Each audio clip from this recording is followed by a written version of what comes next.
हरिओम. भगवद्गीताबोध योगदास श्री जयगणेश जोशी यांनी केलेले निरूपण. अध्याय 14 गुणत्रय विभाग योग. ओम श्री परमात्मने नमः. अथ चतुर्दशोऽध्यायः. जय योगेश्वर. परमात्म्याला नमस्कार. अध्याय 14 श्लोक क्रमांक 16. कर्मणः सुकृतस्याहुः सात्विकं निर्मलं फलं रजसस्तु फलं दुःखम् अज्ञानं तमसः फलम्. चांगल्या कर्माचे फळ सात्विक आणि निर्मळ असते. राजस कर्माचे फळ दुःख असते. तामस कर्माचे फळ अज्ञान असते. सुरुवातीलाच लक्षात घ्यावे की कर्म हे कर्म असते. काम केवळ कामच असते. त्याला स्वतःचे असे काहीही गुण अवगुण नसतात. ते चांगले किंवा वाईट नसते. एकच एक काम हे देश काल परिस्थितीनुसार सात्विक राजस तामस ठरत असते. याचा अर्थ कर्म करणारा कर्ता हा सात्विक राजस किंवा तामस असतो.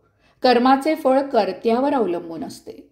तेव्हा देश काल आणि परिस्थितीनुसार कर्म करणारा आपल्या स्वभावानुसार त्याचा परिणाम ओढवून घेत असतो. देशकाल परिस्थितीनुसार कर्म चांगले किंवा वाईट, योग्य की अयोग्य, शुभ की अशुभ इत्यादी ठरत असते. उदाहरणार्थ, हिंदूंना गाय अति पवित्र आणि वंद्य आहे. गाय रस्त्यात दिसली तरी ते तिला नमस्कार करतात. अहिंदूंचे ते खाद्य आहे. त्यासाठी ते गाईला ठार मारतात. चांगले शुद्ध शुभ कर्म सात्विक आणि निर्मळ असते. अशा कर्मामुळे दुःख होत नाही, सौख्य प्राप्त होते. कर्ता निर्विकारी निस्पृह असतो. तो सौख्यामधून त्याच्या अतीत होऊन आनंद योग प्राप्त करतो. राजस कर्मामुळे दुःख प्राप्त होते. देहादी इंद्रियांच्या भोगापवर्गतेत अडकल्यामुळे, कर्मात आत्यंतिक रत झाल्यामुळे आणि भौतिक वस्तुजगताच्या संग्रहात सर्व जीवनपणाला लावल्यामुळे क्षणिक सौख्य शेवटी दुःखाला कारणीभूत होत असते. राजस कर्म सुख आणि दुःख, दुःख आणि सुख अशा भोवऱ्यात अडकवते. तामस कर्म हे सतत अज्ञानातच ठेवते. तामस कर्म करणारा आत्मज्ञानी होत नाही.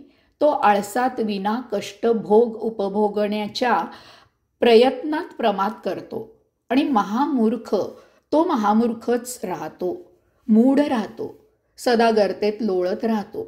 यावर एकमेव उपाय आहे आणि तो म्हणजे नित्य नियमित अध्यात्म योगाचरण ध्यान साध्य करणे.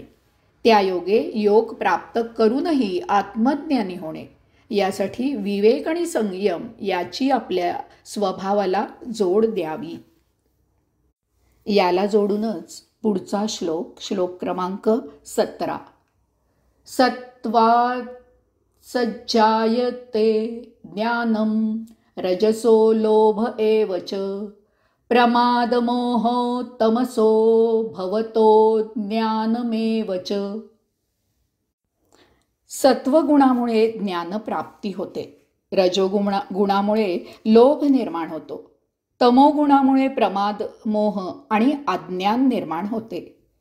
सत्वगुणामुळे परमात्म्याचे ज्ञान प्राप्त होते. सात्विक प्रवृत्तीमुळे सत्वगुणी सत्वगुणाच्या अतीत होऊन आत्मबोध प्राप्त करतो. तो आत्मज्ञानी होतो. मुक्तीच्या मार्गाला सुरू होतो. रजोगुणी भौतिक वस्तू जगतात गुरफटतो आणि लोभ आणि प्रलोभनांना फुलतो.